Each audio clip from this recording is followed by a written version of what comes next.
Bareskrim sita aset pengelola PTDS. Komisi 3 Pengembalian Dana Lender harus jadi prioritas. 20 Februari tahun 2026.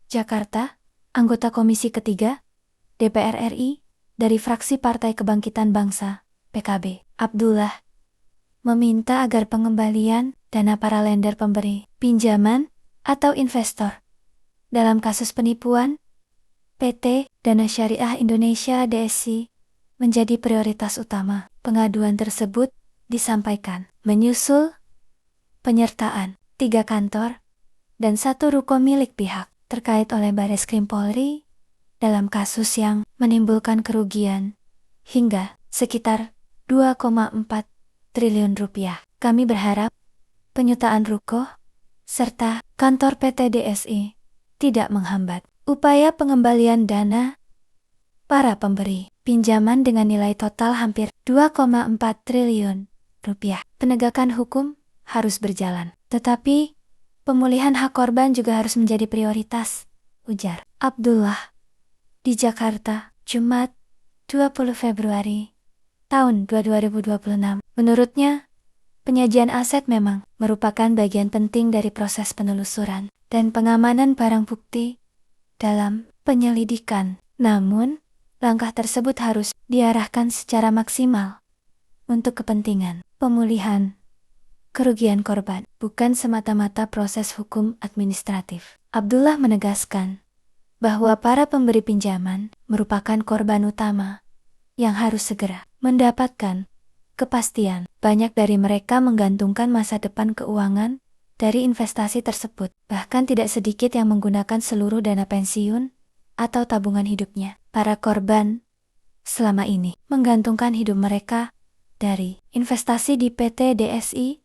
Ketika kasus seperti ini terjadi, pertanyaan sederhananya, bagaimana mereka melanjutkan hidup? Terlebih lagi bagi para pensiunan yang menempatkan seluruh dana pensiunnya di sana.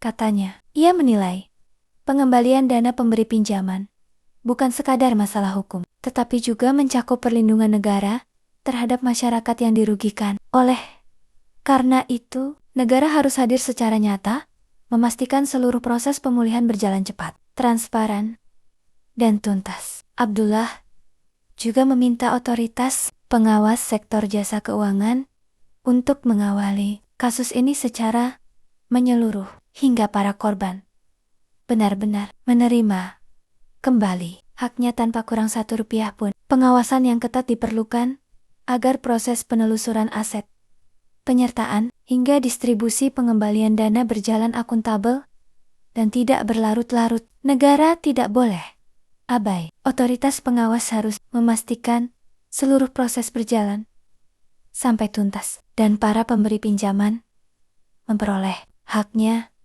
kembali secara penuh. Jangan sampai korban menunggu terlalu lama atau justru kehilangan haknya dalam proses yang berbelit.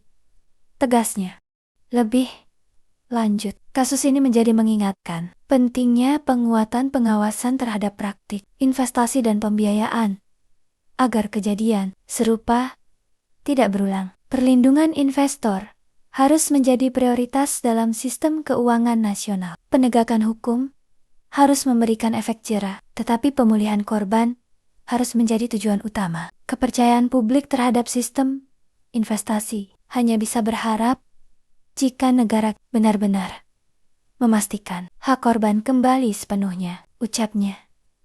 Abdullah, pada perkara PT DSI, Bareskrim telah menetapkan 3 tersangka, yakni Direktur Utama PT DSI Taufik Al-Jufri, mantan Direktur PT DSI Mary Yuniarni, serta Komisaris PT DSI yakni Ari Rizal Lesmana.